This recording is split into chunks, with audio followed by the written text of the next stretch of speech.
біздің ұлтымыздың негізгі басты мейрамдарының бірі осы 22-ші Наурыз мерекесімен шын жүрегіммен құттықтаймын. Наурыз бұл біздің ұлтымыз үшін тарихи, мағынасы зор мейрамдардың бірі. Ал құрметті ата-аналар, қадірменді ұстаздар, сіздерді мынау келе жатқан әз Наурыз мерекесімен шын жүректен құттықтаймын. Құрметті да ардақты ата-аналар, қымбатты біздің ұстаздарымыз, оқушылар, сіздерді Жезқазған қаласының білім бөлімінің атынан, әдістемелік кабинет атынан бүгінгі өте мазмұнды мереке, яғни әз Наурыз дәстүрлі Наурыз мейрамымен шын жүректен құттықтаймын. Абыраулықты аналар, бүгінгі кимешектеріңіз өздеріңізге әдемі жарасып тұр. Осы мектепке кірген беттен тамаша көңіл күй сыйлап тұр. Сондықтан да бүгінгі жарасып тұрған кимешектеріңіз осы мектепте білім алатын әрбір оқушыға керемет саналарына ұлттық салт дәстүрді дәріптейтін, сіздер білім беріп қана қоймай, сол біліммен бірге осы оқушыларымызға, яғни менің балаларым да осы мектепте оқиды, қуанып жатырмын. Осы алғашқы амал мерекесі басталғаннан бастап ұлттық киім киеміз, қыздар шашымызға шашбау тағамыз, шекерлік тағамыз деп. Сондықтан да бұның барлығы үлкен тәрбиенің бастауы. Сондықтан да осы еңбектеріңіз жана берсін. Бірінші жүрген жерімізде айтып жүреміз, осы бірінші мектепке неге лицей статусын бермейсіздер деп, осы білімге болсын, басқармаға болсын. Сондықтан да сондай жоғары деңгейге көріне беріңіздер. Әрбір жеткен жетістіктеріңізге қуанып отырамыз, мақтанып отырамыз. Себебі ел болашағы білімді ұрпақтың, саналы тәрбиесі бар, сапалы білімі бар ұрпақтардың қолында ғой. Сондықтан да әрдайым еңбектеріміз жемісті болсын, мектебіміздің жетістігі көп болсын, әз Наурызымыз құтты болсын.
Қайырлы күн, құрметті мектеп ұжымы. Бүгін бізде мектебіміз ұлттық өнерге байланысты көрме өтуде. Қазір сол көрме аясында бүгінгі көрмеге келген көрермендерге таныстырылым рәсімі өтіп жатыр. Әр экспансияда өте қазақтың ұлттық құндылықтарына байланысты әртүрлі бұйымдар көрсетілген. Бұл жақта көбінесе металл бұйымдарына ағаш бұйымдар салған көрмелердің негізгі байыбы. Өнер көрмесіне қазақ халқының ертеден келе жатқан металл өнімдерінен жасаған заттарды қойдық. Қазақ халқы қашанда ізденімпаз, еңбекқор, шаруашылықпен айналысқан халық. Ол шаруашылықтың бірі 4 түлік мал десе болады. Әрбір шыққан металдардың қасиеттеріне қарай түрлі зергерлік заттар дайындаған. Мысалы, күмістен қыз балаларға жалпы әшекейлер, ер тоқымдардың әшекейлерін безендірілген. Бүгін біздің көрмеде жаңа ат әбзелдерін дайындадық. Үзеңгі, тұсамыс, шынжыр. Тұсамыс асауаттарды үйрету үшін, алысқа ұзап кетпеу үшін шынжырдан тұсамыстар жасаған. Бастары былғарыдан, жүген, бұның ауыздығы таза темірден жасалған. Сондай-ақ қазақтың дәстүріндегі қоржын, әр қазақтың үйінде тұратын қамшы, 8 өрімнен, бірнеше өрімнен жасалады. Сабы сәмбі талдан жасалған. Осы өз көрмеңіздегі ең ерекше бұйым? Маған ерекше ұнаған бұйым ол оқушының жасаған қоржыны ерекше, қазіргі заманауи тұрғыда жасаған. Одан кейін көп қолдана бермейтін, бізде балалардың көбісі қалалық болғаннан кейін үзеңгіні өзінше дизайнда жасап келгенін ұнады. Қалған бөлмедегі барлық өнер туындыларын біз бірге тамашалаймыз. Қазір жалпы мерекелік атмосфера, мерекелік байып сезілуде.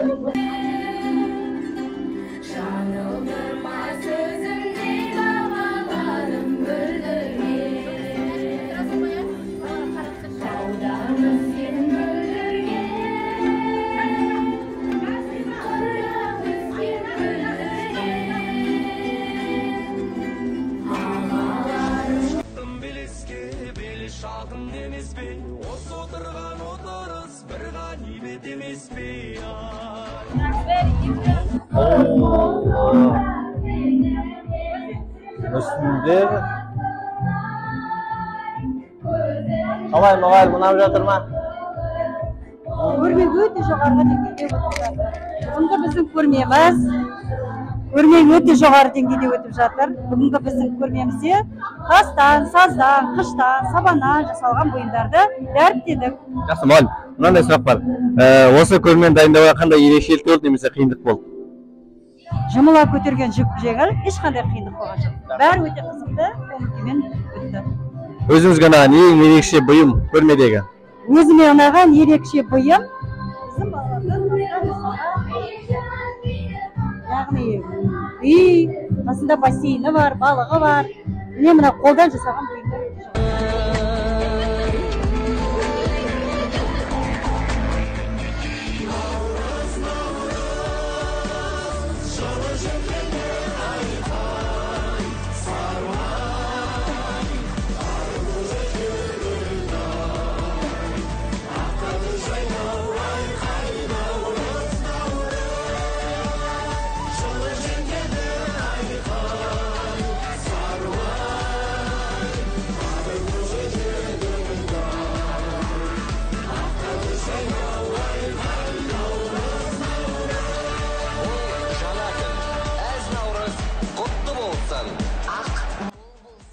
Әжелер, аналар, туыстармен бірге видеосы жаңағы көрсетілген бұйымның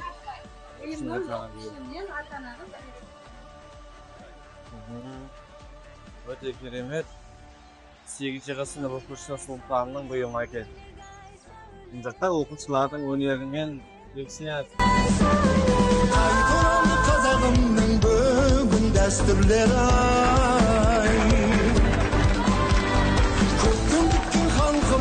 асыл арман еді. Мынау біздің ең ерекше ұлттық құндылықтармен қағаз бұйымдарынан барлығын жасалған ерекше бұйымдар саса деп айту керек.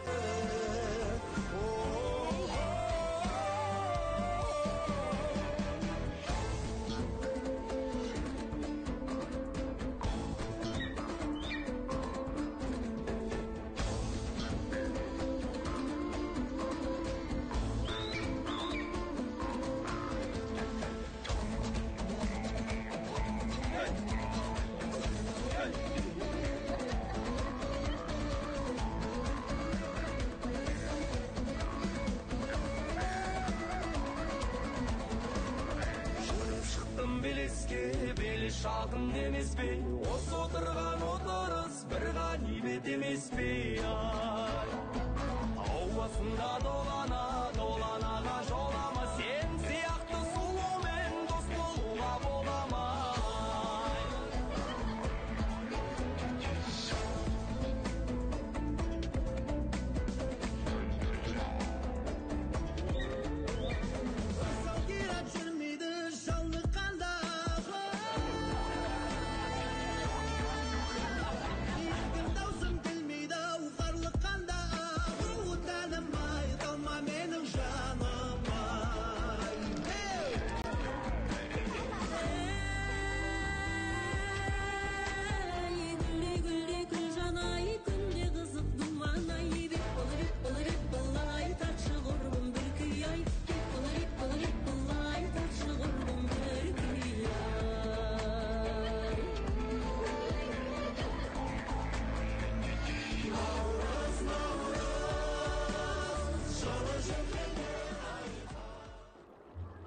Бұл бөлмедегі бұйымдардың барлығын дәл осындай керемет жасаған оқушылардың қолынан шыққан туындылар.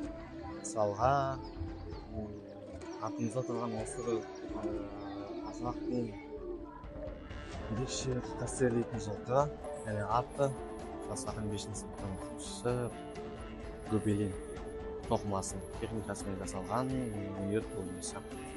Тағы да басқа дәл осындай туындылар өте көп. Бұл бөлмелердегі барлық әрине түнгі кешке келген көрерменді тамашалауда. Оны мен бичева иштирем. Мына артынша жүрүш экран. Сау.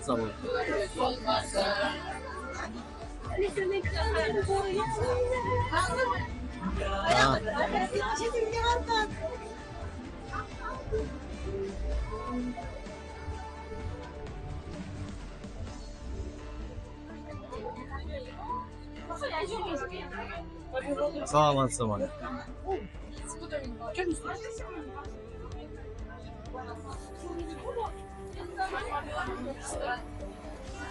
Жүре береміз. Блок.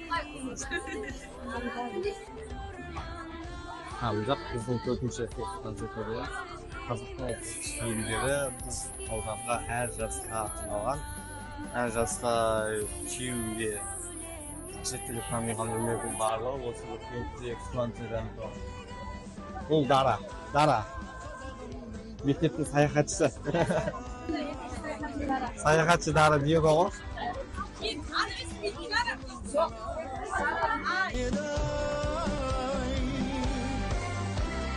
Берекелі қазақ жері ең мерекені, дәстүрлерін жоғалтпаған қазағымның бұл ежелгі.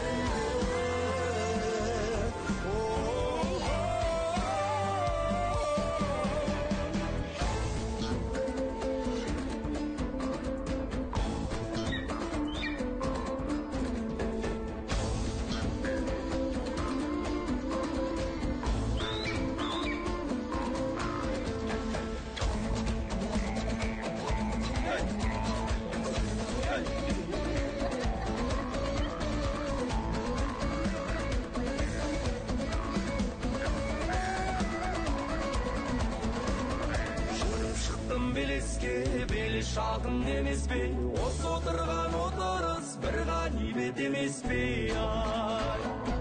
ауасында долана доланаға жолама, сен сияқты сұлумен дос болуға бола ма?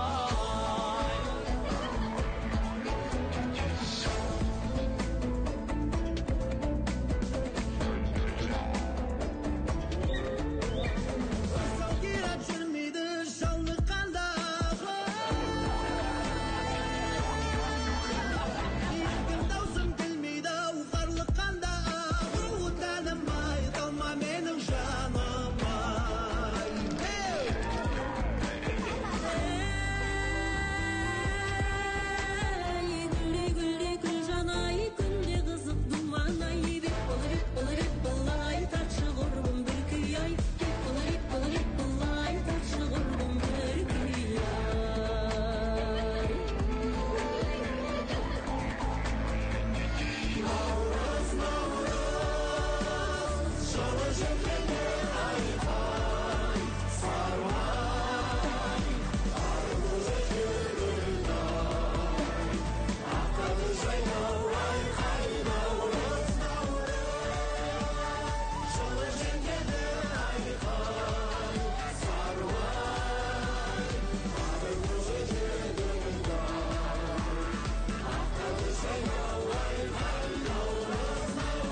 Амин айтсын. Осылай жүрген жерлеріне бата беріп, жастарын сендерге мәз болып, балаларын тек қана жоғарыдан көрсін.